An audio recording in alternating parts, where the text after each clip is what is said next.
여러분 안녕하십니까? 광주 MBC 홍진선입니다. 2024년 12월 3일부터 2025년 봄까지 대한민국의 국민들은 정말 큰 일을 겪었습니다. 국회의사당 위를 나르는 헬기와 국회로 들어온 군인들, 그리고 그 손에 들린 총을 보면서 어떻게 우리가 이 시기에 이런 모습을 다시 보게 되는가. 5.18이 생각나서 소름이 끼쳤다. 그날 밤 한숨도 이루지 못했다는 분들이 많았습니다. 그래서 오늘 저희는 더 튼튼한 미래를 위해 지나간 시간을 되짚어보는 시간을 마련했습니다.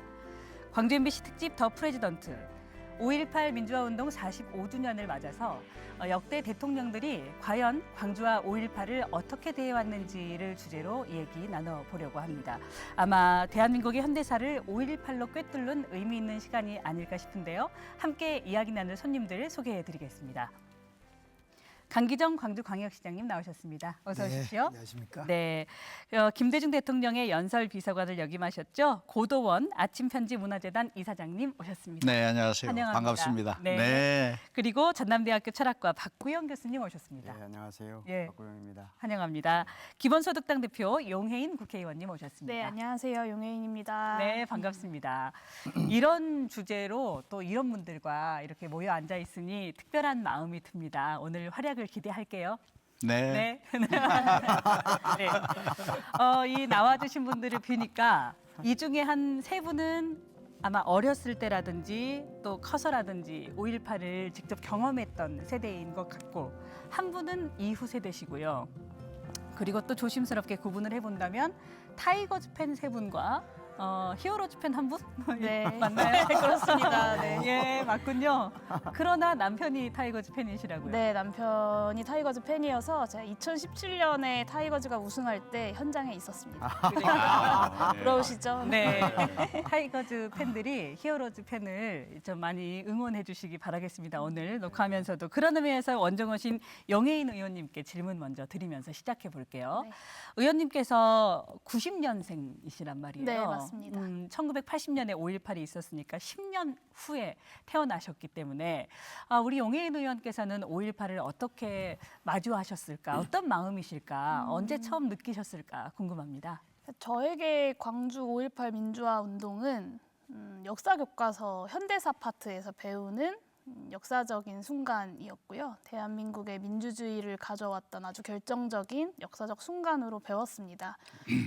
그리고 이제 대학에 와서 처음으로 광주 5.18 묘역에 와봤는데요. 일부러 오신 겁니다. 네, 지금도 이제 5월이 되면 대학생들도 그렇고 전국에서 5.18 묘역을 참배하고 또 역사 기행처럼 많이들 오잖아요. 저도 이제 그래서 전남대에서 간담회도 하고 직접 묘역도 방문해 보고 하면서 또 광주와 직접 인연을 맺었다라고 말씀드릴 수 있을 것 같습니다. 네, 태어나 보니 이미 5월 18일은 기념식이 이루어지고 있는 그런 세대였겠네요. 그 5월 18일을 국가가 기념일로 지정한 것이 저한테는 굉장히 자연스러운 일이었고 그만큼 민주주의라고 하는 것이 그냥 숨쉬듯이 자연스러운 세대가 바로 저랑 비슷한 지금의 2030 세대가 아닐까 싶습니다. 그래요. 그리고 이제 세 분, 타이거즈 팬들로 들어가겠습니다. 세 분은 1980년 5월 당시에 어디서 뭘 하고 계셨을까? 먼저 우리 시장님부터 여쭤볼까요? 저는 고2 그 광주 대동고 2학년 학생이었습니다. 그때만 하더라도 이제 고등학생도 시위에 많이 참여하고 5.18 민주화 운동에 거의 빠짐없이 참여했었죠. 특히 우리 광주 대동고는 전국 최초로 휴교령이 내려진 고등학교에 속합니다. 당시에 선생님들의 영향을 받아서 시위에 적극 참여했죠. 저희 학교가 백운동에 있었지 않습니까? 네네. 백운동에서 시내로 스크럼을 짜고 시위에 참여했고 그런데 이제 교문을 선생님들이 다 막아서는 거예요. 못 나가게요. 너희들 나가면 죽는다. 나가지 말아달라. 그래서 저희들은 이제 산을 넘어서 뒷산을 넘고 소위 담을 넘고 이번 국회에 담 넘는 것이 그때 아마 시작됐지 않은가 싶은데 네. 저희들이 산을 넘고 담을 넘어서 잘은 몰랐는데 아무튼 뭔가 이건 옳지 않다. 뭔가 억울하다 이것은. 그래서 시위에 참여하는 아주 순수한 고등학생이었습니다. 네, 그래요. 고2 때 5.18을 맞이했던. 자, 그러면 우리 고도원 이사장님은 당시에 짐작이 안 됩니다. 한 20살 정도 되셨을까요? 20대 후반. 아, 20대 후반. 네. 네. 그때 저는 대학을 다니다가 긴급조치 9호로 제적이 돼서 786명이 집단 제적을 당해서 박정희 정권 시대에. 그렇죠. 네.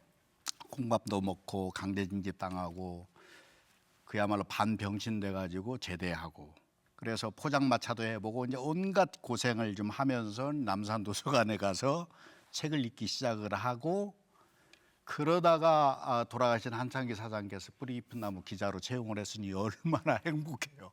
아니 이렇게 행복한데 돈까지 주네.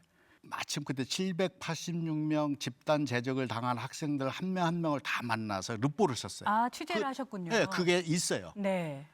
제적 학생 786명의 지난 6회. 어허. 그리고 나서 이제 이 사건이 난 거죠. 80년 5월을 맞이하신 거예요? 맞이한 기자로? 기자로. 뿌리 깊은 나무의 기자로. 또 이분도 짐작이 안 돼요. 당시에 초등학생이었을까요? 중학생이었을까요? 네. 초등학교 6학년이었어요. 초등학교 6학년. 네. 네. 초등학교 6학년이었고 네. 고향이 순창이시잖아요. 네. 그 초등학교 6학년에게 광주 5월 이야기가 들렸을까요? 어땠어요? 일단 순창은 광주에서 가깝잖아요. 그러니까 제 가족 둘이 광주에 살고 있었어요. 아, 예, 누나가 광주 네. 살았고 네. 형도 광주 살고 있었어요. 걱정이 많았겠네요, 부모님이.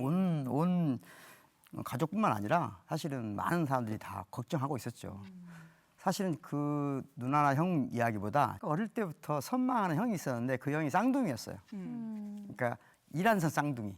그러니까 여자분 있고 남자분 있었는데 두 분 다 그렇게 내 어린 눈에는 예뻐 보였어요. 네. 고등학생이었는데 광주에서 고등학교를 다녔어요.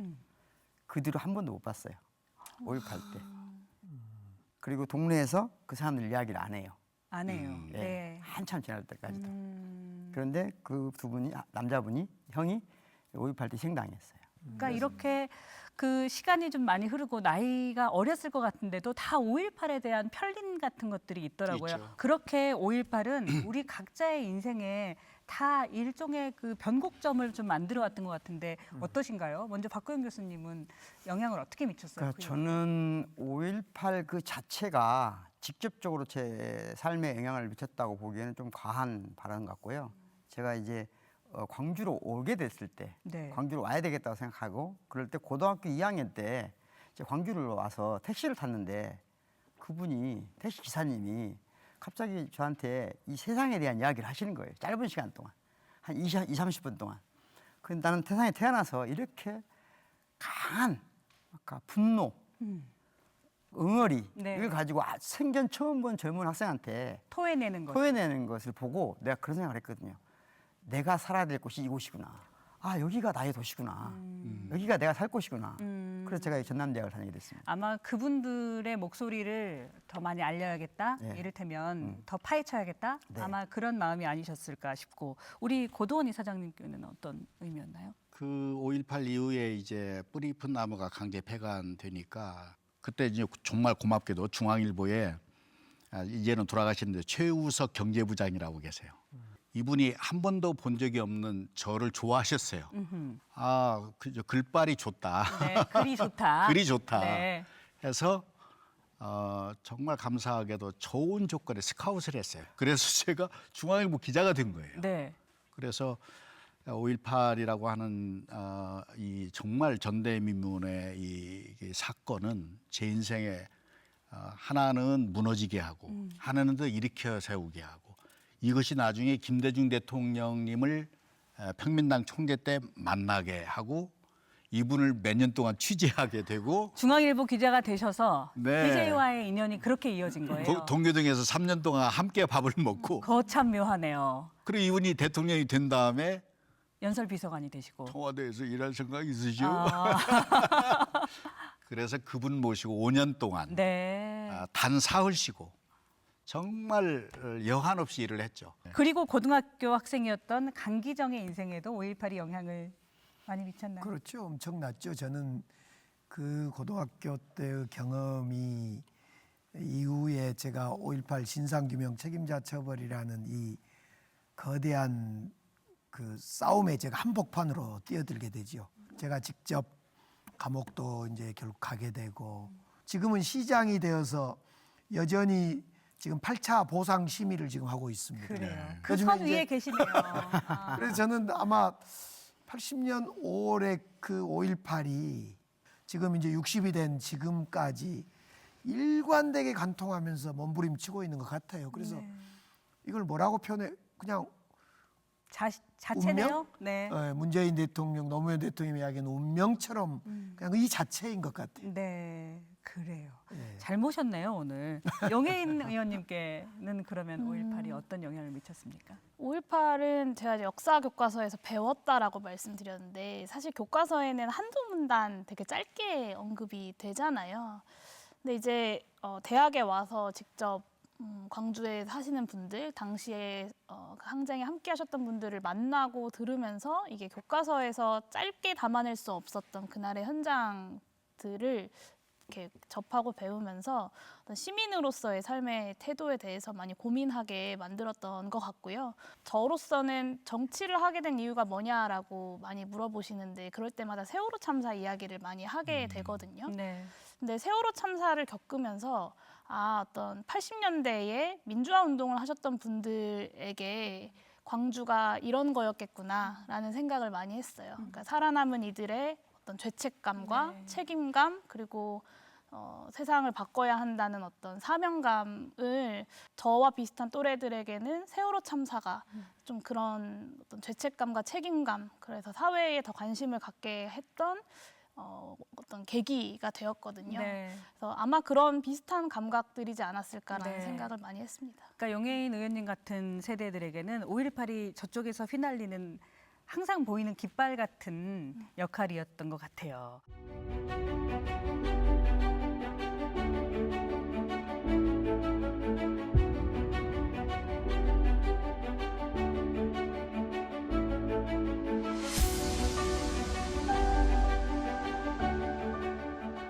광주 MBC 특집 더 프레지던트 대한민국의 대통령들은 그동안 5.18을 어떻게 대해왔나 이 본격적인 이야기 속으로 들어가 보려고 하는데요. 1980년 5월 이후 국가기념일로 제정되기가 17년이에요. 그러면 17년 동안 어떤 일이 있었나? 그러니까 역사를 돌이켜보니까 죽음을 각오하고 5.18을 알리기 위해서 부단한 노력들을 하셨더라고요. 이 이야기의 포문은 우리 강기정 시장님께서 한번 열어주시겠습니까? 글쎄 97년 국가기념일로 제정되고 95년 특별법이 만들어지기 전까지는 말 그대로 추모제 하나 열 수도 없고 망월동 가는 길이 엄청 힘들었어요. 산으로 논두렁으로 경찰이 막으면 논두렁으로 가고 논두렁을 막으면 산으로 넘어가고 그래서 망월동을 가는 것이 험난했고 또 5월 18일이 되면 그 5.18 진상규명을 위한 추모제 내지는 기념하는 이 행사 하나 갖기가 너무너무 어려웠죠. 네. 온통 그러니까 5.18을 지하 깊숙이 숨겨놓고 끄집어내서는 안 되는 금기어처럼 우리 사회 속에 양지로 드러낼 수 없다. 네. 음지에서만 아무튼 살아라 이렇게 해서 추모식도 못하게 하고 망월동 잠배도 못하게 하고 또 진상규명과 관련된 것은 바로바로 시위를 저지당하고 이런 17년이었던 거죠. 그때는 광주 5.18 얘기하면 경기를 일으키던 시대예요. 네. 언론사도 마찬가지고 뭐 정부를 말할 것도 없고 그러니까 아까 금기어 말씀을 했는데 그때 당시에 피해를 받은 분도 많지만 그 이후에 가슴이 멍들고 그 후속 이 피해를 받은 분들이 굉장히 많죠. 심리적으로도 그렇고 예. 눈물의 추모가 많았죠. 예. 박구현 교수님 그 사이에 그러니까 공식 국가 기념일이 되기 전에 이야기를 한번 해보신다면. 일단 그 노태우 정부에서 5.18을 5.18 광주 민주화 운동으로 정확히 규정을 했어요. 네, 지금도 이름을. 그래서 우리가 되게 법적으로는 민주화 운동, 5.18 광주 민주화 운동 이렇게 부르잖아요. 그래서 일반적인 광주의 당시 정서는 광주 5.18 민중항쟁 이렇게 네. 부르잖아요.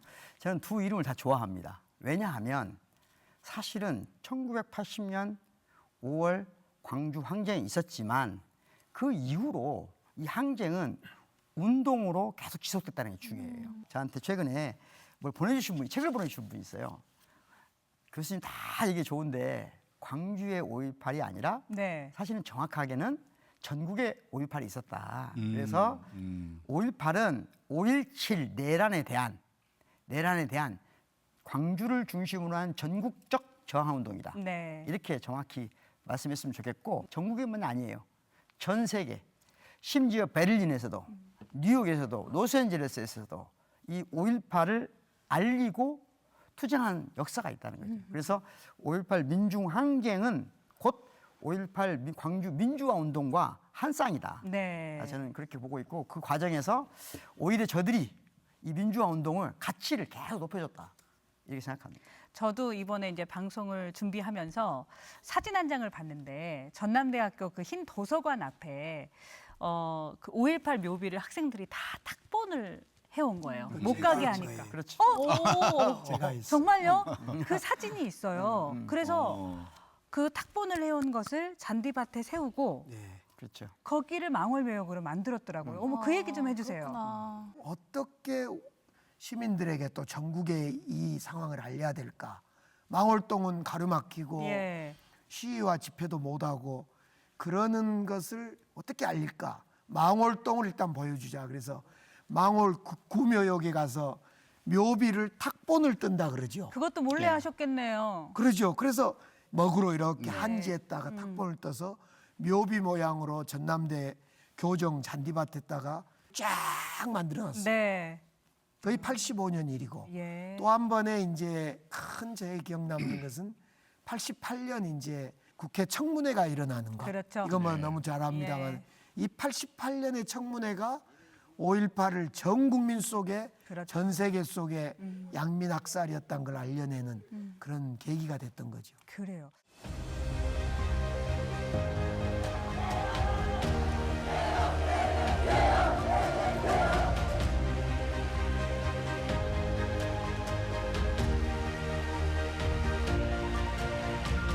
그리고 시간이 흘러 1992년에 김영삼이 대통령이 되고 문민정부가 출범을 합니다. 5.18을 위해서 한 일들이 의외로 좀 있는 거예요. 기본적으로 이분이 또 민주화의 또 어떤 투사 역할을 했던 네. 분이잖아요. 역사 바로 세우기라는 그런 걸 단어가 했던 있었죠. 분이니까 예. 그 근저에 그런 마음이 있었는지는 모르지만 그래서 광주 문제를 좀 해결하는 쪽으로 이제 가게 됐고.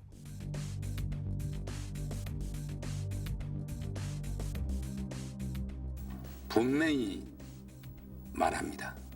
오늘의 정부는 강주 민주화 운동의 연장선 위에 서 있는 민주정부입니다. 5.18 강주 민주화 운동의 정신을 기리고 그 명예를 높일 수 있는 사업을 적극 지원할 것입니다. 당시에 5.18 특별법 제정, 네. 예, 그리고 역사 바로 세우기, 그리고 5월 묘역을 성역화했죠. 그러면서 구묘역 이장하면서 드러나는 진실들이 있었고 그때 생각나는 일들이 있으십니까? 이제 제일 큰 이슈가 성공한 쿠데타는 처벌할 수 없다라는 그래서 전두환 노태우의 범죄가 드러났음에도 불구하고 검찰에서 기소를 안 해버렸습니다.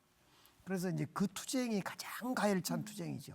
성공한 쿠데타는 처벌할 수 없다를 뒤바꿔버리는 투쟁이 바로 이 5.18 특별법에 담겨진 거죠, 사실상. 네. 그런 점에서 김영삼 정부에서 특별법이 만들어지고 하나의 새로운 전기를 네. 맞이한 것이 95년, 97년의 시점인 것 같아요. 네. 이것이 입법까지 되면서 야 그때는 세상이 완전히 달라진 겁니다. 네. 전두환 노태우를 법정에 세웠던 것, 그것이 지금까지 민주주의를 우리가 지켜오는 데에 굉장히 결정적인 장면 중 하나였구나라는 생각을 사실 지난 12.3 내란 이후에 많이 했어요. 아, 그 전에는 당연했던 것이었는데. 그러니까, 네, 그렇죠. 어떻게 네. 보면 그러니까 내란을 저지르고 학살을 저질렀던 자들을 법정에 세우는 것은 너무 당연한 일이다라고 그냥 원론적으로 생각했다면 그 전두환 노태우라고 하는 내란의 우두머리들을 법정에 세워서 처벌까지 했기 때문에 네. 12.3 계엄령 선포된 직후에 아, 이것이 내란이다라는 것을 저같이 계엄을 겪어보지 않은 세대들도 바로 알 수 있었고, 그리고 그 순간에 군인들이 항명과 복종 사이에서 순간순간 고민하면서 멈칫멈칫했던 이유도 본인이 육군사관학교 시절에 혹은 뭐 군인을 꿈꾸던 시절에 전두환 노태우가 법정에 서는 것을 봤었기 때문에 저는 그런 멈칫멈칫함이 있었다고 생각하거든요. 네. 그리고 1심에서 그때 전두환이 사형을 언도받았더라고요. 그것도 굉장히 역사적인 의미가 있을 것 같아요, 이사장님. 그렇죠. 그러니까 김영삼 대통령의 여러 가지 공과를 얘기하지만 중요한 부분을 짚어주셨어요. 역시. 네. 예. 그때 법정에 세우고 사형 언도까지 내리고 나중에 또 이제 네, 사면도 사면 그분이 되죠. 하게 되고 거기에 또 이제 김대중 대통령이 역할을 하시게 되고 하지만 네. 그 어떤 모형이 있었기 때문에 사실 만일 그때 김영삼 대통령이 하나의 척결을 하지 않았으면 지금 어떻게 됐을지 전혀 몰라요. 예. 완전히 사조직이었거든요. 네. 계급을 완전히 무시하고 그 실세들이 그 군을 장악하고 이런 거였기 때문에 그때 그것은 큰 업적이라고 생각이 되네요. 그래요. 아무튼 이 김영삼 정부 시절에 기념일도 지정을 하고 네. 묘역도 국립묘역도 조성하고 특별법도 만들고 이런 어떤 획기적인 상황인 것이 분명합니다. 네. 5.18 역사로 보면 획기적인 상황이 분명했는데 그걸 관통하고 있던 것이 아까도 말씀드렸듯이 성공하는 쿠데타는 처벌할 수 없다라는 그때나 지금이나 이 검찰들의 그 정치 검찰들의 행동은 똑같았어요. 네. 모든 것이 이 전두환, 노태우는 저는 살인마라고 보거든요. 예. 살인마를 법정에 세울 때까지 가능했던 원천 중의 원천은 뭐냐. 1980년 5월 18일부터 27일까지 네. 광주 시민들이 광주 안에서 어떤 약탈과 폭력도 없었다는 게 중요한 거예요. 네. 그렇기 때문에 광주에서만이 아니라 대한민국의 모든 민주주의를 사랑하는 모든 국민이 이 광주가 대한민국 민주주의의 상징이 됐기 때문에 지켜야 될 만한 소중한 역사였기 때문에 그들을 법정에 세울 수 있는 힘이 생겼다는 거거든요. 만약에 그날 80년 5월 광주 시민들 내에서 뭔가 안 좋은 일이 하나라도 있었다면 부당한 일이 하나도 있었다면 이렇게 가지 못합니다. 동력이 생기질 않아요. 네. 그 전통은 네. 그대로 그렇죠. 촛불 혁명 그다음에 빛의 혁명까지 그대로 이어진 것 같아요. 그렇습니다. 그리고 1997년에 광주 민주화 운동이 국가 기념일로 지정이 되고 이 국립 5.18 민주묘지가 되는 거잖아요. 이것이 어떤 의미가 있는지가 궁금합니다. 모든 공동체, 그러니까 우리가 이익 관계에 따라서 만나는 사회가 아니라 운명 공동체, 운명 공동체라고 하는 것은 가장 중요한 게 가족과 국가거든요. 가족과 국가는 운명 공동체. 이 두 가지 공동체는 운명 공동체는 가장 중요하게 생각하는 의식이 뭐냐면 죽은 자들에 대한 관리 시스템이에요. 죽은 산자는 2차적인 문제입니다. 죽음에 대한 관리 체계가 명확해야 돼요. 네. 그렇지 않으면 공동체는 무너집니다. 그러니까 가족도 죽음을 공동 관리하는 체계가 흩어지는 순간 가족도 해체되는 겁니다. 그럼 국가도 그렇게 중요하거든요. 그러니까 이 나라의 기초로 광주 민중항쟁으로부터 희생된 사람들을 이 나라의 기초로 삼은 거예요. 네. 그러니까 아주 중요하죠. 국가가 하나의 운명 공동체라는 것을 확인할 수 있는 게 딱 두 가지밖에 없어요. 하나는 헌법입니다. 네. 헌법은 우리가 하나의 운명 공동체라는 것을 확인할 수 있는 정신적 기초입니다. 정신적 기초. 그런데 이게 물질적으로 확인돼야 돼요. 물질적으로 확인하는 것이 바로 국립묘지입니다. 네. 신체적으로 확인할 수 있는 거예요. 물질적으로 확인할 수 있는 것. 네. 헌법과 국립묘지입니다. 그러니까 국립묘지에 먼저 우리가 들어간 거예요. 그것은 네. 대한민국이라는 운명 공동체는 신체적으로 이 묘지에서 확인할 수 있다. 네. 그런데 그러려면 중요한 게 있어요, 사실은. 이 신체적인, 육체적인, 물질적인 확인만 할 게 아니라 정신에서도 확인이 돼야 돼요. 헌법에 들어가 있어야 돼요. 그래야 몸과 마음이 하나가 되는 거예요. 네. 그러니까 여기 이때 이 두 가지를 동시에 안 하고, 즉 물질적 확인은 했지만 정신적 확인은 아직 못 받고 있다. 아하. 5.18이 국립묘지가 됐다는 것은 어마어마한 일입니다. 단 광주 시민들한테 뭐 정신과 합치가 안 되니까 우리한테 불안한 거예요. 그래서 우리의 정신이 오히려 빼앗기는 거 아닐까? 정신은 오히려 구묘역이 아직 남아있는 게 아닐까라고 하는 마음이 네. 아직까지 우리한테 남아있어요. 신묘역, 국립묘지에 갔다 그냥 오는 게 너무 좀 불안해요. 죄송스럽죠. 죄송스럽고. 왜? 아직 우리 그분들의 정신이 온전하게 인정받지 못한 거예요. 네.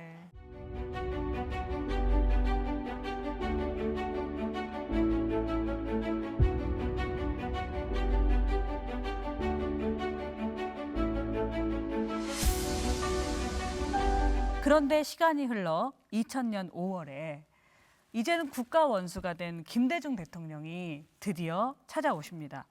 20년 만에 처음으로 5.18 기념식에 대통령이 오시게 된 일이에요. 엄청난 일이죠. 내란 음모 사건의 사형수가 대통령이 돼서 온다. 이건 거의 드라마인데 그 모습 한번 확인해 보도록 하겠습니다.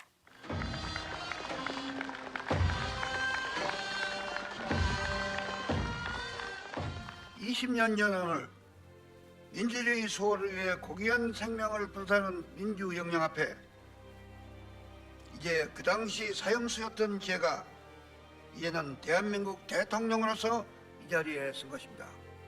임들이 스스로의 몸으로 불살랐던 민주화의 불꽃은 그 암흑 같은 독재 시야에서도 꺼지지 않고 불타올랐습니다. 줄기찬 민주화의 불길은 67년 6월 전국적인 시민항쟁으로 번져갔고 마침내 97년 12월 헌정사상 최초의 여야 간 정권교체를 이루는 민주주의의 커다란 성취를 또 이어졌던 것입니다. 이러한 광주의 위대한 영신은 우리만의 자랑이 아니라 인권과 평화와 민주주의라는 인류 보편의 가치를 믿고 승상하는 전 세계인의 자랑이 된 것입니다. 광주 시민의 행동이야말로 인간이 극한 상황 속에서도 얼마나 위대한 선택을 할 수 있는지를 보여준 인간 승리의 대서사시였던 것입니다. 네. 특히 흐뭇하게 보고 계시는 분이 계시네요. 아, 내가 저 글자를 한 글자 한 글자 썼었지. 어떤 마음이 드십니까? 에피소드가 있는데 이분이 깨알같이 고치시는 분이에요. 연설문을. 네. 뭐 사람 죽이죠, 죽여. 철두철미하시고 한 번 잡으면 빨간 글씨로 이렇게 쫙 뒷장 딱 넘겨서 쓰시는 분인데 네. 그걸 각오를 하고 원고를 넘긴 거예요, 저게. 네. 그러니까 이분이 연설을 할 때 우리 박구영 교수님이 연설문 쓰면 아마 쉽지 않을 거예요. 철학적으로 누구의 근거를 대서 네. 제가 그때 알게 됐어요. 아하. 누구 인용하는 걸 좋아하지 않아요. 그리고 당신이 철학자예요. 당신의 생각을 품어내는 거거든요. 있는 그대로 우리가 얘기하듯이. 이게 쫙 긋고 완전히 새로 쓰셨는데 저 5.18은 정말 떨렸거든요. 야, 사형수였던 한 정치인이 대통령이 돼서 87년에 그렇게 엉엉 울었던 그 현장에 어떤 감회로 갈까? 근데 이걸 어떻게 절제할까? 네. 여기서 울어버리면 이것도 그렇잖아요. 아, 절제를 생각하신 거예요? 절제해야죠. 네. 톤 앤 매너라는 게 있거든요. 음흠. 대통령이 됐으니까. 예, 됐으니까. 그래서 저도 이제 정말 끙끙대면서 그게죠. 참 이 자리에 서 있는 대통령을 만감이 교차하는 이 자리에 섰습니다. 사형수였던 제가 이제는 대통령이 돼서 섰습니다. 네. 이름만 들어도 가슴이 저미는 충장로, 금남로, 예. 전남도청에서 맞아요. 이름도 없이 빛도 없이 쓰러져간 영령을 생각할 때마다 한없는 슬픔과 감동과 희망을 갖게 이 구절을 쓴 거거든요. 이름만 불러도 가슴이 저미는 충량로와 금남로 그리고 전라남도 도청에서 빛도 없이 쓰러져간 수많은 민주주의의 영웅들을 생각할 때마다 저는 한없는 슬픔과 감동 그리고 새로운 각오를 갖게 됩니다. 그렇게 보냈는데 이거는 거의 한자도 거치지 않고 그대로였어요. 아, 그러셨군요. 예. 그래서 저 연설문은 저한테도 정말 특별한 의미 있는. 것이고 저런 연설문이 나오게 됐죠. 네. 이걸 볼 때마다 참 저런 감회가 새롭습니다. 그러실 것 같아요. 네. 그 지금도 다 읊으시잖아요. 그때 그 글을 네. 어떻게 보셨어요? 그런 저는 이제 어떤 연설문의 내용을 떠나서 정말 먼 길을 돌아서 그 자리에 쓴 거 아닙니까? 그럼요. 예. 사선을 넘어서. 저 자리에 쓴 것 자체가 메시지 같아요. 거기서 어떤 얘기를 한 거냐는 별로 들리지 않았을 것 같고, 2000년 5월 대통령이 김대중 대통령이 저 자리에 섰다. 네. 이것 자체가 어마어마한 메시지였던 것 같아요. 노무현 대통령하고 극명하게 갈리는 부분이 있다고 생각해요. 김대중 대통령이 마음속에 가지고 있는 것하고 노무현 대통령과의 근본적 차이가 있다고 생각해요. 김대중의 5.18, 광주의 5.18로 대한민국 사람들이 보지 않기를 바라는 마음이 있었다고 생각해요. 축소시키지면 안 된다. 굉장히 강하게 그거 있었어요. 아주 잘 보셨어요. 네, 그래요. 아주 잘 보셨어요. 네. 그걸 감각적으로 신체적으로 보여주기 위해서 보다 보니까 약간 피곤해 보이시는 부분도 그런 부분이에요. 네. 굉장히 노력하신 거예요. 그건 굉장한 노력하신 거고 그래서 이후에 광주의 5.18이 아니라 전국의 5.18이 되기를 바라고 대한민국 헌법 정신이 되기를 바라는 대통령의 깊은 뜻이 저 안에 담겨 있어요. 5년 임기 중에 한 번 오셨거든요. 맞아요. 왜 그러셨겠어요? 저 이게 질문이었어요. 아, 당시에 제가 광주 MBC에서 이제 입사해가지고 2년 차였는데 취재를 해보면 대통령이 이제 김대중 대통령이 되면 5.18과 광주에 절절한 일들이 일어날 것이다라는 기대들이 있었어요. 그런데 첫 해하고 둘째 해에 국무총리를 보내신 거예요. 네. 그래서 뭐지 했던 기억이 나거든요. 왜 그랬을 것 같아요? 절제였나요? 아니 지금 아까 답하신 얘기한 거예요. 예, 한정 이게式이 단순히 광주가 김대중의 5.18이 김대중의 5.18, 광주의 5.18로 국한되는 것을 원치 않으셨고 아하. 딱 한 번 가는데 아까 말씀하신 거 좋은 행사, 좋은 이벤트이기를 바랬고 그게 하나의 역사의 물질기를 또 바꾸는 분기점이 되기를 바라셨고 준비 많이 하시고 가신 거죠. 네. 그게 준비를 했다는 것은 이런 측면이 있는 거예요. 그때 제일 그 국난국의 최우선이 그 IMF 탈출하는 거였잖아요. 그렇죠. 극복하는 거였잖아요. 예. 금모기 운동부터 시작을 해서 그게 완성된 해에 가신 거예요. 완성된 다음에 가고 싶지만 참으셨군요. 참으시고 그리고 정비하고 예. 그리고 한 번 가셔서 하고 다시 가시지 않은 거지. 그래서 이것은 어찌 보면 좀 놓아드린 측면이 있는 거죠. 이 김대중 대통령께서 한 번 가셨지만 사실 이제 97년부터 공식 기념 행사를 했다고 제가 알고 있는데 실제로 대통령이. 김영삼 대통령이 가지는 않았었잖아요. 네. 그랬을 때 첫 번째로 방문한 대통령이신 거고 끊임없이 탄압을 받고 목숨을 위협받았던 그리고 민주화 운동을 했던 인물이 그 대통령이 되어서 네. 공식 기념 행사를 방문했을 때에는 그냥 그 장면 자체가 어떤 민주화, 한국의 민주화가 되었다라는 네. 것을 상징하는 하나의 비슷한 장면이었을 것 말씀이시네요. 같습니다. 그것 자체가 메시지다.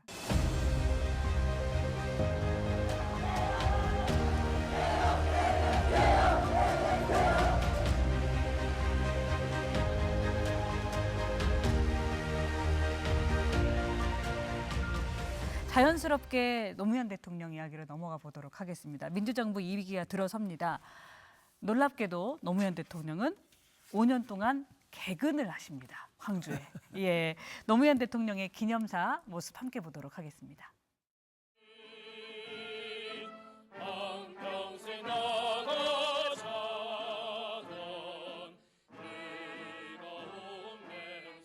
지금 5.18 광주는 승리의 역사로 부활되어 있습니다. 참여정부는 바로 5.18 광주의 숭고한 희생이 만들어낸 정부입니다. 참여정부는 5.18 광주의 위대한 정신을 계승해 나갈 것입니다. 그리하여 개혁과 통합의 새로운 시대를 열어갈 것입니다. 국민 여러분, 문제가 있고 어려움이 있어도 역사는 앞으로 진전할 것입니다. 역사를 멀리 내다보고 가치를 소중히 여기고 바른 역사, 정의로운 역사를 위해서 헌신하고 희생하는 사람이 있기 때문입니다. 우리 모두 5.18의 숭고한 정신을 다시 한번 새깁시다. 5년 동안 광주에 와주셨던 노 대통령의 기념사였습니다. 분주히 뭔가를 다들 적고 계세요. 이 영상을 보시면서 하고 싶은 말씀이 많으실 것 같은데 누구부터 말씀해 주실까요? 저는 저때 이제 국회의원을 현직을 하고 있을 때라서 네. 저 기념식 때는 거의 참여를 했었습니다. 근데 우리 노무현 대통령 대통령께서는 광주가 만들어준 대통령이다 이렇게 뭐 모두가 인정하고 본인도 뭐 그렇게 생각하고 있지 않습니까? 광주가 선택해서 결국은 대통령이 됐다. 광주가 선택한 영남의 대통령. 광주 애정이 정말 많으신 것 같아요. 네. 그래서 5년 연속 5.18 기념식에 참여하고 2003년에는 기념식에 참여했다 전남대 특강도 하고 네. 2007년에는 또 1박 2일로 무등산도 오릅니다. 그래 지금도 무등산 노무현길이 만들어져 있습니다만 그만큼 애정이 그냥 많다 보니까 이 기념식장에 올 때마다 그 마음을 풍성히 그냥 뿌려놓습니다. 충분히 말로 또 일정으로 그런 만큼 노무현 대통령은 5.18과 아주 뗄 수 없는 애정을 주신 분 아닌가 네. 이렇게 생각해 봅니다. 그래요. 마음을 표현할 수 없었던 하고 싶지만 절제했던 김대중 대통령과 그리고 마음껏 마음을 풀어놓으셨던 노무현 대통령의 또 그 차이가 있을 텐데요. 어떻게 보십니까? 노무현 대통령 입장에서는 첫째는 방금 시장님 말씀하신 그런 부분이 하나 있고 또 하나는 노무현 대통령은 사실은 정치적으로 막 당선된 뒤부터 마지막까지 진보 민주 진영이 원하지 않은 선택을 많이 하셨어요. 네. 많이 하셨어요. 뭐 한미 FTA. 한미 FTA를 비롯해서 이라크 파병이라든가 네. 대북 송금 특검 받아들이는 거 이런 것들이 쭉 있어 왔는데 저는 그게 개인의 정치 이득을 위해서 선택했다고 보지 않거든요. 그게 그분이 생각하는 국가의 미래였겠죠. 그런데 자신이 어디에 있는가를 반드시 확인하고 확인시켜주고 싶었다고 저는 생각해요. 그러니까 내가 지금 한미 FTA도 하고 이라크 파병도 하지만 네. 그래서 여러분들한테 마음의 불편함을 주는 것도 있지만 내 마음에 내 정치적 결정에 마지막 뿌리는 여기에 있습니다. 네. 라고 하는 것이 본인도 확신이 있었고 또 그것을 확신시켜주고 싶었다고 저는 봐요. 아하. 그래서 당시에 충돌이 있었습니다. 맞아요. 충돌이 있었고 다 있었어요. 예. 하지만 이분이 그 모든 충돌에도 떳떳하셨어요. 왜냐? 내가 내 심장이 5.18에서 뛰고 있다는 것을 본인 스스로 확신하셨기 때문이라고 저는 생각하고 있습니다. 아하. 네. 그래요. 사장님 어떻게 보십니까? 저는 노무현 대통령이 그다음 참여정부가 등장함으로써 5.18도 잘 계승될 수 있었다 이렇게 생각을 해요. 그렇습니다. 그리고 노무현 대통령을 탄생시킨 곳이 이제 광주이기도 하고 이제 많은 분들 그런 얘기 하잖아요. 광주 이 호남의 유권자들의 집단지성을 존중하잖아요. 그러니까 노무현 대통령을 세웠단 말이죠. 그럼 아까 좋은 말씀하셨는데 그 뿌리가 무엇인가를 보고 5.18을 봤으리라고 생각하고 저는 이제 오늘 들으면서도 주목하는 것이 우리 역사에서 이렇게 서사가 중요하거든요. 서사. 네. 이야기가 만들어지는 거죠. 서사는 굴곡이 있어야 되잖아요. 비극에서 희극으로 고점에서 저점으로. 아까 뭐 숭고한 정신이라든가 승리의 역사라든가 네. 대통령의 입을 통해서 서사의 근원지가 5.18이었다. 매년 그 서사를 풀어볼 만한 현장이었다. 네. 이런 생각이 듭니다. 아, 서사의 근원지가 그의 서사의 근원지가 5.18이었다. 노무현의 서사이면서 그것은 한국 현대사의 예. 전 세계인의 서사이고 그 서사가 마침내 한강 작가의 소년은 온대까지 이어진 거죠. 네. 아, 이렇게 읽을 수도 있군요. 이런 생각은 못 해봤던 것 같아요. 우리 용혜인 의원께서는 노무현 대통령의 기념사와 5년 개근을 어떻게 보셨습니까? 제가 듣기로는 노무현 대통령께서 청와대에서도 이제 함께 이무리한 행진곡을 부르시기도 하셨다라고 이제 나중에 들었는데 좀 전에 나온 영상을 보면 어떤 광주 민중항쟁에 대한 자긍심과 존중이 좀 느껴지는 것 같아요. 네. 그리고 어떤 민주주의 그리고 5.18 민주항쟁의 정신을 우리 국가는 우리 국가 공동체는 공유한다라는 네. 것이 네. 그냥 뭐 어디 헌법에 넣지는 못했지만 그냥 이렇게 모두가 다 공유하는 어떤 주류화되고 네. 어떤 정상적인 상태로 모두에게 인지되는 그런 시간들이지 않았나라는 생각이 들고 또 노무현 대통령께서 이 참여정부의 뿌리가 5.18의 숭고한 희생에 있다라고 말씀하셨잖아요. 그게 힘든 시간을 겪고 인내해야 했던 광주 시민들에게 참 큰 위로이지 않았을까? 이런 생각을 좀 했습니다. 그래요. 공동체의 상식과 공감대가 바로 5.18 정신이다라는 것을 노무현 대통령, 그러니까 김대중 대통령과 노무현 대통령 민주정부 1, 2기가 이렇게 점진적으로 어려운 일이 있었지만 나아가는 것이 역사구나라는 생각이 들었는데 또 시간은 그렇게만 흐르지 않았어요. 보수 진영의 이명박 박근혜 정부가 집권을 하면서 5.18 민주화운동이 변화를 겪게 됩니다. 일단 이 두 분이 취임 첫 때에는 기념식에 참석을 했습니다. 기념사 함께 보겠습니다. 28년 전 오늘 자유와 민주주의를 지키기 위해 숨져간 민주 영령들 앞에 온 국민과 함께 고개 숙여 명복을 빕니다. 이제 5.18 정신은 국가 발전의 에너지로 승화시켜야 합니다. 민주화로 활짝 피어난 5.18을 선진 인류 국가를 건설하는 정신적 지주로 발전시켜 나가야 합니다. 33년의 긴 시간이 지난 지금까지도 마음의 슬픔을 지우지 못하고 계신 유족 여러분, 그리고 광주 시민 여러분께 위로의 말씀을 드립니다. 영령들께서 남기신 뜻을 받들어 보다 더 성숙한 민주주의를 만드는 것이 그 희생과 아픔에 보답하는 길이라고 믿습니다. 정치 사회 영역에 머물렀던 민주화를 경제 분야로 더욱 확장시켜서 국가 발전과 국민 행복이 선순환하는 새로운 구조를 만들겠습니다. 저는 이제 5.18 정신이 국민 통합과 국민 행복으로 승화되어야 한다고 생각합니다. 이렇게 이제 이명박 박근혜 대통령이 기념식에 몸은 옵니다. 그런데 와서 임을 위한 행진곡을 가지고 이제 이야기들을 시작을 해요. 임을 위한 행진곡, 광주 민주화운동을 상징하고 또 한국 민주화운동을 상징하는 노래였는데 왜 이 두 정권은 그렇게 임을 위한 행진곡에 예민했을까요? 저는 그게 정말 궁금하더라고요. 지금도 5.18을 폄훼하려고 하거나 왜곡하려고 하는 사람들에게 공통된 거거든요. 5.18이 밖에서 보면 너무 아름다워요. 너무 아름다워요. 그러니까 그 희생이 너무 아름다워요. 그리고 그 아름다움을 가장 잘 예술적으로 전환시킨 게 임을 위한 행진곡이에요. 그러니까 이게 감각적으로 싫은 거예요, 이 사람들은. 네. 그러니까 이분들은 감각적으로 아름다운 5.18이 싫은 거예요. 그러니까 5.18을 추하게 만들고 싶은데 이 노래가 너무 불편해요, 이분들은. 저는 그렇다고 보고, 그래서 사실은 임을 위한 행진곡은 왜 중요하냐면요, 대한민국의 민주적 법치국가라고 하는 것을 보여주는 이 5.18의 역사적 사건을 예술적으로 승화시킨 거거든요.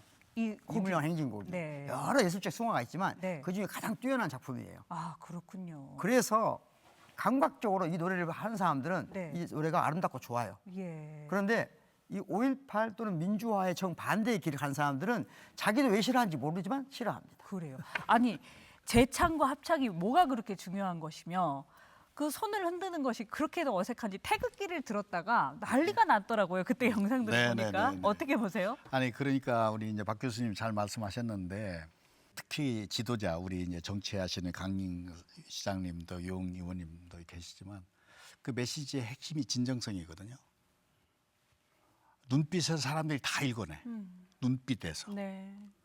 아 그냥 쓴 걸 읽고 있구나. 네. 마치 남의 옷을 입고 와서 뭐 쇼무대에 올라 있는 모델 하는 것 같은 네. 느낌이 준단 말이에요. 전혀 감동이 되지 없어요. 않죠. 와닿지가 않아. 네.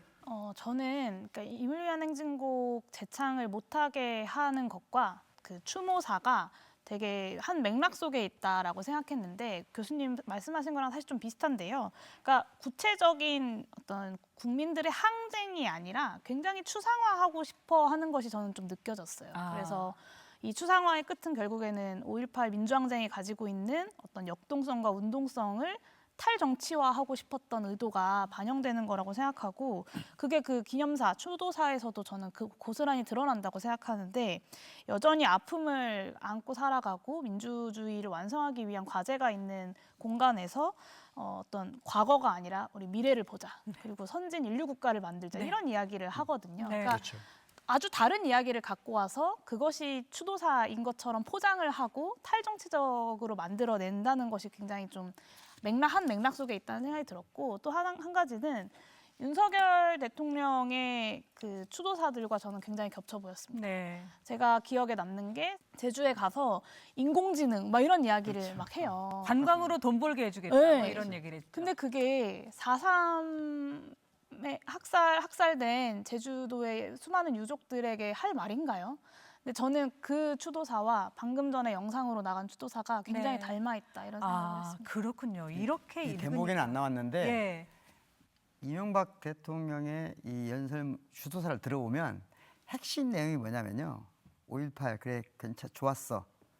그런데 그런 대립과 갈등을 이제 벗어나고 상생과 협력을 하자.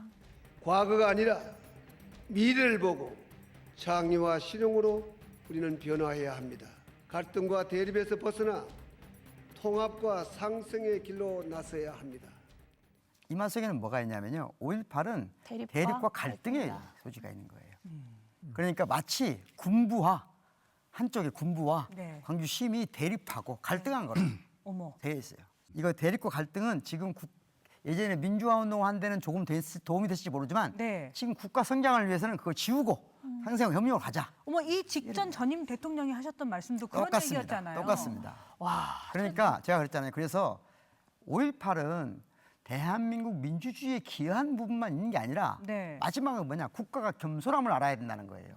이게 아주 중요한 부분이에요. 국가가 겸손해야 된다는 걸 알려주는 최고의 보루가 5.18이에요. 네. 그렇기 때문에 저런 개발주의적인 방식으로 희생된 분들을 환원시키면 안 되거든요. 네. 더군다나 재밌는 게 있어요. 박근혜 대통령 추도사는 사실은 당시 나중에 뭐가 됐냐면은 최순실 씨가 교정 본 거거든요. 맞아요. 최순실 씨가 교정 볼 때 빠진 부분이 있어요. 빠진 부분이 어떤 부분이 빠지냐면요. 다 5.18이 세계 민주주의의 교훈이 된다는 부분이 다 빠져요. 뭘 싫어하냐? 5.18이 세계인들의 것이 되는 것, 대한민국 모든 사람의 것이 되는 것이 싫은 거예요.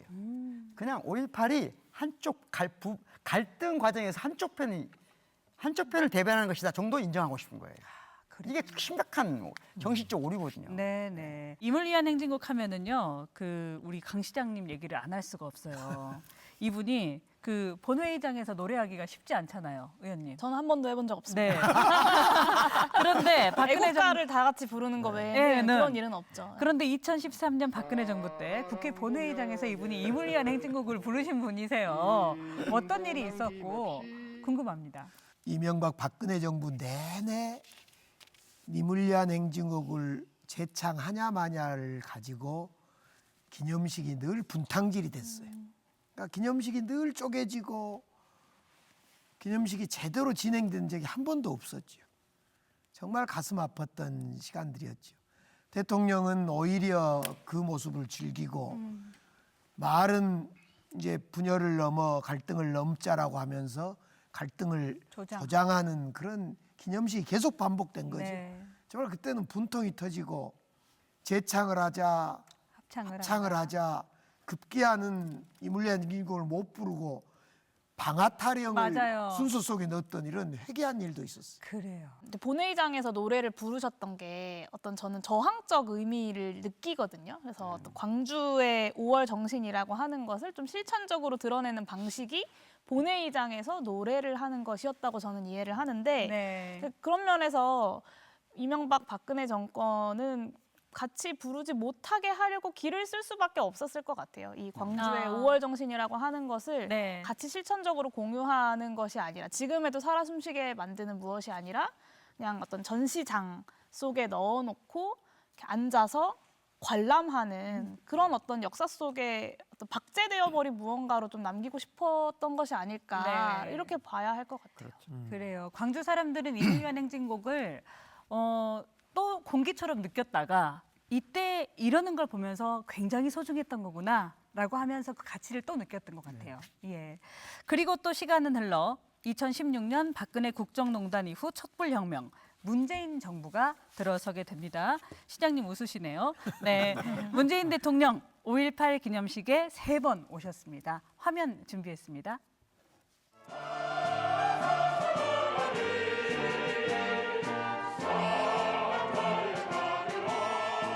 아빠와 엄마는 지금도 참 행복하게 살아계셨을 텐데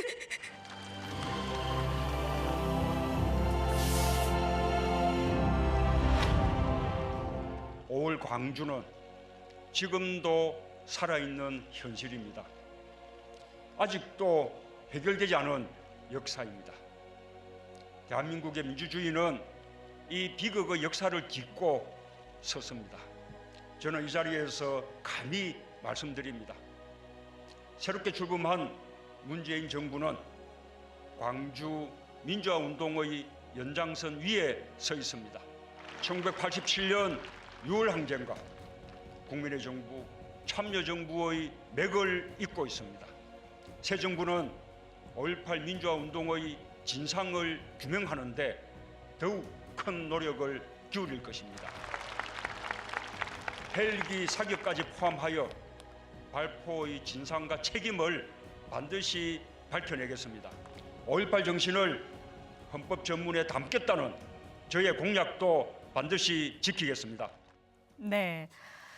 취임 8일 만에 오셨던 거였어요. 저 때가. 그렇죠. 예, 네. 그래요. 그리고 문재인 대통령이 5월 10일에 취임을 하셨는데 취임 이틀 만에 업무 지시 2호로 임을 위한 행진곡 제창을 지시하셨습니다. 예, 아주 맥락이 있는 장면인 것이죠. 대통령이 5월 9일에 취임한 이후에 사실상 첫 공식 행사가 5.18 네. 기념식에 오신 건데 저 때는 눈물이 참 전날은 많은 날이었어요. 네. 기분 좋은 눈물도 있고 애틋함도 있고 그래서 마음껏 임을 위한 행진곡을 불렀던 정말 기분 좋은 재창의 시간도 있었고 네. 또 전날은 이제 80년둥이 소영 씨를 안아줬던 그 네. 뭐 너무너무 잘하는 네. 눈물이 있었던 정말 눈물이 많았던 전날이었던 것 같아요. 제가 볼 때는. 네. 특히 이제 우리 문재인 대통령이 헌법에 5.18 민주화운동을 정신을 새기겠다 하는 공약을 공식화한 뒤에 오는 저 기념식이어서 정말 너무너무 감동적이었죠. 저 기념식이 역대 우리 지금까지 44주년까지 있었던 기념식이 많고도 많고 그랬습니다마는 저날이 가장 모두가 눈물을 흘렸던 그런 자리였던 것 같아요. 네. 문재인 대통령의 연설을 아까 잠깐 봤잖아요. 네. 우리가 지금 논의하는 구절 잘 들으신 분은 연설의 핵심 메시지가 무엇인지를 간파하셨으리라고 생각해요. 무슨 갈등, 뭐 대립 이런 얘기 없잖아요. 네. 그리고 위로하고 그렇게 하잖아요. 그것이 현장에 나타나서 또 대통령의 메시지 가운데는 이런 게 있어요. 몸 먼어 제가 말씀을 했잖아요. 아까 소영님이라고 네, 했나요? 네. 이분은 뒤따라가서 불러 세워서 이거 어마어마한 메시지예요. 네. 그걸로 끝나는 거거든요. 예. 저는 그 안아주시는 그 장면을 보고 좀 감탄했던 기억이 있고요. 그 전에 이제 5.18에 대한 이전 보수 정부들에서 5.18에 대한 여러 가지 뭐 재창도 못하게 하고 이런 것들을 보다가 첫 해에 딱 그 장면을 보고 좀 되게 감탄을 했던 기억이 있고 또 한 가지는 독재자의 후회가 아니라면 5.18을 다르게 볼 수 없습니다라고 말씀하시잖아요. 굉장히 강한 멘트죠. 그렇죠. 예. 강하죠. 5.18의 진실은 보수, 진보로 나뉠 수가 없습니다. 광주가 지키고자 했던 가치가 바로 자유이고 민주주의였기 때문입니다. 독재자의 후회가 아니라면 5.18을 다르게 볼 수가 없습니다. 저는 좀 깜짝 놀랐어요. 제가 저 멘트를 기억을 못하고 있었는데 얼마 전에 그 국회 행안위에서 박선영 위원장의 망언이 있고 나서 국민의힘 행안위 소속 의원들이 박선영 위원장의 발언에 대해서는 아무도 말하지 않고 다 이렇게 퇴장 명령을 한 위원장에게 항의만 하는 거예요. 그래서 제가 그날 회의에서 혹시나 지금 박선영 위원장뿐만 아니라 아직도 5.18에 북한군이 개입되었다고 믿는 국민의힘 의원들이 있다면 그 사람들도 여기를 나가라 이런 얘기를 했거든요. 네. 여기에 국민의힘 의원들이 어떻게 그런 말을 할 수 있냐 막 항의를 하더라고요. 네. 근데 2025년이 된 지금도 사실은 저 멘트, 그러니까 5.18을 다르게 볼 수 없다, 독재자의 후회가 아니라면 그게 참 유효하구나라는 네. 생각이 들어서 조금 서글프기도 했고요. 아하. 네, 그 일을 며칠 전에, 불과 얼마 전에 네. 겪어오신 분으로서 더 그런 생각이 들 것 같습니다. 그리고 아까 우리가 잠깐 헌법 얘기를 했었는데요. 신체적으로 국립묘지가 있다면 정신이 헌법 전문에 5.18이 실리는 것이다라는 얘기까지 아까 했었어요.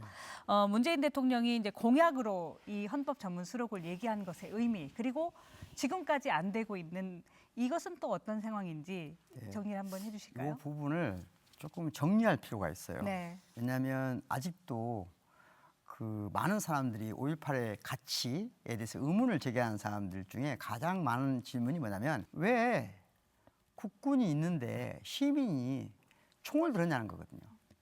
이 문제를 제가 좀 더 쉽고 간단하고 명확하게 짚고 넘어갈 필요가 있어요.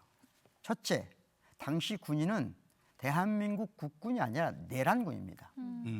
5.17이 이미 국가적으로 명확히 규정됐어요. 나라를 말하자면 파괴한 세력이 국군이에요. 그러니까 그건 국군이 아니에요. 내란군이지. 네, 이미. 그렇죠. 네. 그러니까 그런 내란군으로부터 국가를 지키기 위해서 일어난 것이 시민군이에요. 이게 제가 말하는 게 아니에요. 대부분 판결에 나와 있습니다. 네. 그러니까 국군이 아니라 진정한 국군은 당시 시민군이었다. 이것을 입증하는데 아주 중요한 게 있어요. 그게 뭐냐면 저들이 단순 내란 가담자가 아니고 적극적으로 내란을 일으켰다는 거, 군인이 그걸 상징적으로 보여준 게 헬기 사건입니다. 네. 헬기 총격 사건입니다. 예. 헬기로 총격을 가했다는 것은 적극적으로 시민들을 죽이겠다는 얘기죠. 무작위에. 무작위하게. 그래서 헌법 전문에 포함되는 것은 우리나라에게 명확히 말해야 됩니다. 누가 그날 나라를 지키고 있었는지, 네. 누가 대한민국을 지키는 사람이었는지. 그러니까 그걸 명확히 밝혀야 앞으로도 내란이나 군사 쿠데타나 반란이 일어나면 누가 지켜야 되는지를 알려줘야 되거든요. 네. 그렇기 때문에 이것은 반드시 집어넣어야 된다. 네. 그게 정상 국가를 가기 위한 초석이다 생각합니다. 저 연설에는 나오지 않는데 중요한 대목이 하나가 있습니다. 네.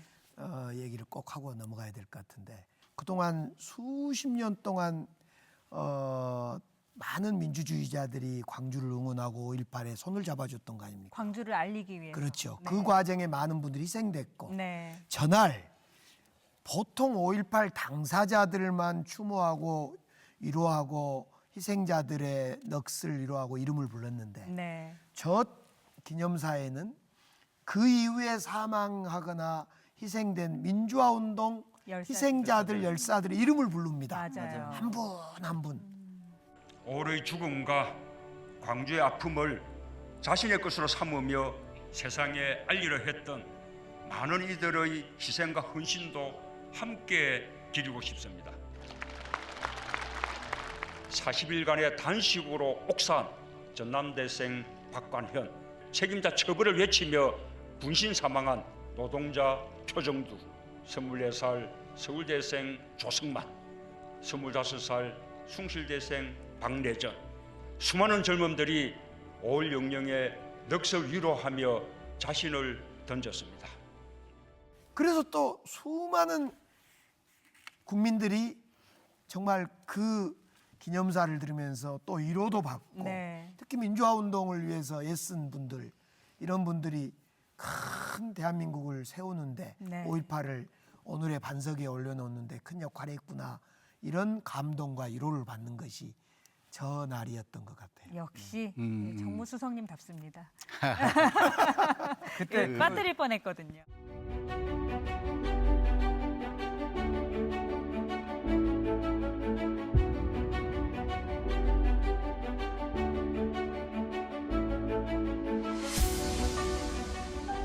그런데 우리가 처음 오프닝에서 얘기를 했던 것처럼 작년 12월 3일 밤에 확인을 했지 않습니까? 네. 사실 윤석열 대통령은 취임 이후에 3년 연속 5.18 기념식에 참석을 했었어요. 뭐 국회의원들 총동원령도 내리고 했었지만 그러나 그가 했던 행동을 보면 얼마나 괴리가 컸는지를 알 수가 있죠. 그런 의미에서 12월 3일 밤 당시 얘기를 한번 잠깐 해볼까요? 12월 3일. 우리 이사장님은 어디서 그날 밤을 맞이하셨습니까? 그날 어느 분이 바로 전화를 주셔서 깜짝 놀라서 이제 텔레비라고 하네. 텔레비전 켜고 유튜브 열고 쭉 봤는데 제가 그날을 꼭 빡셌어요. 산속에 숨어 있지만 은둔해 있지만은 이것은 역사의 큰 분기점인데 이건 좀 잘 들여다봐야 되겠다. 네. 하나도 놓치지 않아야 돼. 이게 어떻게 움직일 것이냐. 역사적인 순간이구나. 네. 그래서 맨 처음 온 것은 그 절임이 왔어요. 네. 계엄이 간단한 게 아니거든요. 사람 죽이는 거란 말이에요. 사람 멍들게 하고. 그 현장에서 뭐 우리가 얘기했지만 71년부터 시작을 해서 80년 네. 다 겪었던 거잖아요. 겪으셨던 분들은 더 소름 끼치시더라고요. 그리고 직장이 날아갔고 예. 멍들었고 고문 받고서 실제로 사형 선고 집행하고 선고로 받고 집행을 당하고 이런 것이 계엄인 거란 말이에요. 소리 소문 없이 죽어간 사람이 한두 명이 아니란 말이에요. 이런 세상을 또 물려줘야 되나? 이 나이가 돼서 그런 세상이 오리라고는 꿈에도 못 했는데 네. 이게 봤는데 박 교수님도 이제 동의라고 생각하는데 어떤 역사에는 역사의 신이 움직이잖아요. 우연과 우연 같지만은 알고 보면 그건 뭔가 누군가가 어떤 섭리에서 디자인한 것처럼 역동하는 부분이 있거든요. 어디에서 움직이나? 저는 어디에서 봤냐면 국회문이 다 닫혔어요. 여러 가지가 있지만 국회문이 닫혔는데 저 뉴스에 문이 열렸어요. 국회의원하고 보좌관은 들어가게 한대요. 네. 열리는구나. 저는 거기서 역사의 신이 움직이는 걸 봤어요. 완전 폐쇄가 아니라. 예. 예. 왜냐하면 그게 계속 막았으면 안 되는 거거든. 누군가는 연 거죠. 그래서 거기서부터 열리고 이제 뭐 넘어가고. 이재명 대표께서 뭐 이 생방송하고 담을 넘어가고 기다렸다가 방맹이 두드리고 뭐 이런 요인이 있었지만 어쨌든 우연해. 그래 역사에서 신이 움직이는 것은 이름도 없지만은 어떤 의인들을 곳곳에 세워서 자기 나름대로 어떤 사람은 목숨을 걸고 어떤 사람은 총을 잡았잖아요. 네. 그래서 저는 그날 밤 꼬박 세웠고 그걸 가지고서 근래에 저는 지금 100일 명상, 100일 기도를 하고 있어요. 그 이후에 온전한 세상을 위해서, 민주주의의 회복을 위해서 누군가는 기도할 사람이 필요하다 싶어서 네. 저를 기도하게 만들었죠. 네. 그래요. 시장님은 고등학교 2학년 때 5.18을 겪었던 분이 2024년 12월 3일 밤에는 광주시장이셔가지고 바로 공무원들 부르셔가지고 뭐 하시려고 그랬어요? 그때는 저로서는 그날 밤은 가장 기분 좋은 날입니다. 네. 광주 FC 우리 축구팀이 시민구단이 그렇죠. 하와이에 가서 열심히 아시아 챔피언스리그 축구 경기를 하는 예. 그날입니다. 제 아내는 거기 응원 가버렸어요. 네. 혼자 집에서 축구를 보다가 소식을 듣고 시청으로 달려갔습니다. 저는 80년에는 고립되면 위험하고 죽을 수 있다. 그래서 당시에 계엄군 쪽에서 시청 문을 차단하라고 그랬습니다. 통제하라. 광주시청이요? 광주시청뿐 아니라 전 관공서를 예. 관계자 외에는 출입을 금하라라는 명이 내려졌는데 맞아요. 제가 그 이야기를 보고 받자마자 아니다. 광주시청 문을 다 열어라. 그리고 광주의 지도자들, 정치 지도자, 그다음에 시민사회 세력, 대학 총장, 그다음에 구청장 전부 시청으로 다 연락 좀 해라. 와달라고. 그래서 긴급히 원탁회의 하셨죠? 원탁회의를 하면서 제가 그 자리에서 우리 공직자들한테 그런 이야기를 합니다. 오늘 밤이 시장으로서 마지막인 것 같다. 내가 과거에 80년 계엄을 어슴푸리 기억에 떠올려 보면 오늘이 나로서는 시장직으로서는 마지막인 것 같다. 싸우다 뭔가 죽거나 또 싸우다가 어디론가 잡혀갈 가능성이 높은데 여러분과 인연은 여기까지인 것 같다고 제가 실제로 유언 같은 마지막 말을 우리 간부 공무원들을 앉혀놓고 얘기를 하고 그 원탁회의를 하면서 이제 결의를 다졌죠. 정말 이 또한 정말 그 드라마 같은 순간이잖아요. 예. 그 학생이 시장이 되어서 또 계엄을 맞이하고 문을 다 열어라. 그리고 다 모여라라고 한 그 순간이 저도 굉장히 뉴스를 보면서 인상적이었습니다. 우리 용혜인 의원님은 아이를 키우는 어린 아이를 키우는 엄마이기도 하신데 네. 국회의원이니까 달려가셔야 되는 여러 마음이 드셨겠어요. 그날 마침 친정엄마가 제가 다른 일정에 있어가지고 친정엄마께서 저희 아들을 좀 봐주고 계시던 중에 이제 집에 돌아와서 이제 어머니 집에 가시라고 하고 배웅하고 엘리베이터 타러 들어가는 길에 이제 계엄 선포 소식을 봤어요. 그래서 다시 바로 친정엄마한테 전화해가지고 엄마 다시 오셔야 될 것 같다고.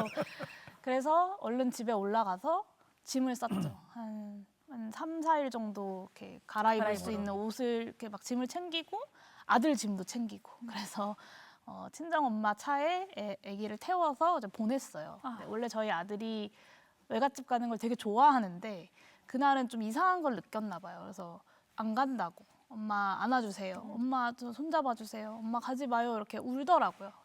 그래서 우는 애를 친정엄마 차에 태워서 보내는데 막 눈이 내렸어요. 네. 네, 눈이 내리는 걸 보면서 이제 남편이 태워다 줘가지고 이제 국회로 향했죠. 가면서 그때 광주 생각을 많이 했던 것 같아요. 네. 그 도청으로 모여달라고 막 방송도 하시잖아요. 네. 그리고 도청으로 모였던 시민군들이 있고 죽을 걸 알면서도 죽을 걸 집에 안 알면서 도청에 모였던 그 광주 시민들의 마음은 어땠을까 이런 생각을 하면서 국회에 갔었고 사실 저는 이제 국회에 들어가면서 국회에 들어간 저보다 바깥에 모여 있는 시민들이 더 걱정이 됐어요. 군인 앞에 왜냐하면 있으니까. 네, 안에서는 끌어내면 잡혀가면 되는데 바깥에서는 어떤 돌발적 상황들이 벌어질 수 있잖아요. 뭐 경찰 병력이라거나 군 병력들이 흥분하면 네네. 어떤 유혈 사태, 시민들의 또 어떤 피해 이런 게 벌어질 수 있으니까 네. 사실 바깥에 있는 시민분들이 더 많이 좀 걱정이 됐던 것 같아요. 그래요. 당시에는. 아이 떼어놓을 때 다시 못 볼 수도 있다는 생각도 분명히 하셨을 것 같기도 하고. 네. 예, 그때 그렇습니다. 네. 짧으면 3일 그리고 길면 뭐 일주일, 한 달, 2달 어쩌면 영영 못 볼 수도 있겠지라는 생각을 하고 이제 아기를 보낼 수밖에 없었어요. 뭐 누구라도 그랬을 거예요. 뭐 아는 국회의원들이 그랬을 거고. 근데 김계리 변호사가 헌법재판소 재판정에 나와서 나는 임신 육아 출산하느라 모르고 있었는데 계몽당했다라고 이야기하는 걸 보면서 정말 많이 분노했어요. 그러니까 내가 어떤 마음으로 아기를 떼놓고 갔는데 그 임신과 출산과 육아 아이를 이야기하면서 계몽됐다라고 이야기하는 걸까 많이 좀 분노했었어요. 그랬을 그리고 것 같아요. 윤석열 대통령이 그런 취지였다, 계몽의 취지였다, 뭐 경고성이었다라고 네. 말하는 것도 예. 굉장히 분노스러웠습니다. 그래요. 이야기를 꽤 길게 했습니다. 실은 교수님, 저는 한 집의 며느리이기도 한데 저한테 어쩌면 5.18은 제가 시집 오기 전에 오래전에 돌아가신 시댁 어른의 제사 같은 느낌이 좀 있었던 것 같아요. 실은. 그런데 희한한 계몽을 해준 거죠. 희한한 계몽이 일어났어요. 너무나 그 국회의사당 위에 헬기를 보는 순간 온몸이 정말 이렇게 물리적으로 덜덜덜 떨리면서 광주가 떠오르면서 아마 비슷한 생각들을 하셨을 것 같은데 역설적이게 5.18이 지금 2025년에 많은 사람들을 움직이게 하고 있는 것 같기도 하거든요. 네. 저는 사실 이제 그때 내란 일어났을 때 대구에 있었는데 그 다음 날 아침에 이제 수업이 있으니까 왔어요. 네, 광주로 와서 학생들한테 수업을 다 했어요. 수업을 하면서 제가 다시 여기 올 수 있을지 모르겠습니다. 그런데 학생들에게. 제가 이제 그날 밤에 그 텔레비전 보고 나서 모두 보고 나서 내란으로 일단 규정을 해서 학생들한테 설명을 했어요. 이게 왜 내란인지. 내란하고 나는 이제 서울로 갑니다. 네. 그러니까 다시 볼 수 있을지 없을지 모르지만 또 유언을 하셨군요. 왜냐하면 저도 이제 서울에 가서 해야 되겠다 생각하고 서울에 가서 이제 그때부터 제가 당시 그 80년대 전두환 5.18에 대한 사법적 판결문들을 전부 읽었어요. 혼자 호텔에 앉아서 읽어서 이제 제가 방송에 나가서 그런 말을 처음 하기 시작해요. 왜 선관위를 가게 됐는지, 저들이 왜 저런 전략을 세웠는지 이런 것들이 논리적으로 추론이 되더라고요. 네. 판결문을 보니까. 네. 그리고 이제 그런 것들을 쭉 하면서 그때는 그래서 제가 할 일이 공부를 많이 빨리빨리 해서 사태 파악을 빨리 해서 시민들이 혼돈 없이 사태를 이해하게 하는데 내가 기여해야 되겠다라고 네. 해서 뭐 그런 활동을 쭉 했습니다. 역할을 해주셨죠. 호텔에서 막 하고 자고 하면서 네. 밤에는 이제 그 항쟁하는 데 가거든요. 근데 거기서 정말 많은 안도 또는 막 어떤 생전 느껴보지 않은 느낌을 받았어요. 네. 그러니까 그 시 현장에서 새벽에 그 추운데 그 국회의사당에 다 떠나는 데서 그 철조망에다 손을 껴서 누워 있어요. 손을 이렇게 껴서 담요 뒤집어 쓰고 안 떠나고 있는 거예요. 네, 네. 그 모습을 지울 수가 없어요. 그러니까 그래서 5.18에 희생된 광주 시민들이 얼마나 외로웠을까. 네. 그런 충격된 감정이 그 기간 동안 많았습니다. 우리 강기정 시장님 마지막으로 어떤 숙제 또 어떤 마음을 다지십니까? 이제 제가 시장이 되고 제주 4.3 제가 시장이 되고 제주 4.3 추념식을 참가를 했는데 알고 봤더니 광주시장이 4.3 추념식에 공식 참여한 거의 처음이더라고요. 아, 그랬습니까? 그래서 제가 깜짝 놀랐어요. 이런 생각을 했어요. 어떻든 지금 광주는 4.3이나 여순 사건이나 동학 이런 데 비해서 훨씬 국민들 속의 공감대가 역사적 평가가 앞서 나가는 그런 광주이고 5.18인데 네. 그래서 광주의 5.18이 여타의 4.3, 여순, 동학, 부마항쟁 이런 우리의 현대사의 근현대사의 그 변곡점을 안아줘야 되겠다 이런 생각을 좀 해보면서 광주가 그만큼 중요하겠다 또 그런 역할을 해줘야 되겠다 이런 생각을 좀 많이 하게 됐습니다. 예. 우리 용 의원님은 마지막으로 어떤 얘기를 해주고 싶으십니까? 저는 12.3 내란을 겪으면서 5.18을 많이 생각했다고 말씀드렸잖아요. 그 중에 하나가 역시 이 윤석열이라고 하는 한 사람에 대한 어떤 사법적 처벌로만 끝내면 안 되는구나라는 생각을 더 많이 하게 된 것 같습니다. 그냥 단순히 한 명을 감옥에 집어넣어서 형사적으로 처벌하는 건 물론 중요하지만 이 내란을 가능하게 했었던 여러 가지 우리 사회의 조건들을 바꿔내는 것 그리고 민주주의라고 하는 것이 우리 사회에 흔들 수 없는 원칙이다라고 하는 것을 잘 세워나가는 것이 굉장히 중요하다라는 생각을 했고 그것의 출발점이 이제 헌법 전문에 5.18 정신이 들어가는 것이다라는 생각을 하고 있습니다. 그래서 아마 대선이 지나고 나면 다시 한번 개헌을 포함해서 5.18 정신을 우리가 어떻게 더 실천적으로 계승하고 발전시켜 나갈 것인지에 대한 더 많은 총의들이 모여 나갈 것이라고 생각하고 저도 그 총의를 모아 나가는 과정에 최선을 다해 함께 하겠습니다. 90년생 용해인 의원의 저 말씀이 참 가슴 벅차게 느껴집니다. 마지막으로 박구영 교수님은 어떤 얘기 해주고 싶습니까? 우리 옛날 말로 이런 말이 있어요. 우리나라 사람들은 너무 억울하게 죽으면 저승을 못 가요. 네. 못 가면 구천을 헤맨다고 하거든요. 네. 그 구천이란 뭐냐면요. 실제로 구천이 있냐 없냐가 아니라 살아있는 자들 중에서 억울하게 죽은 자들을 기억하는 사람들의 심장이 구천이거든요.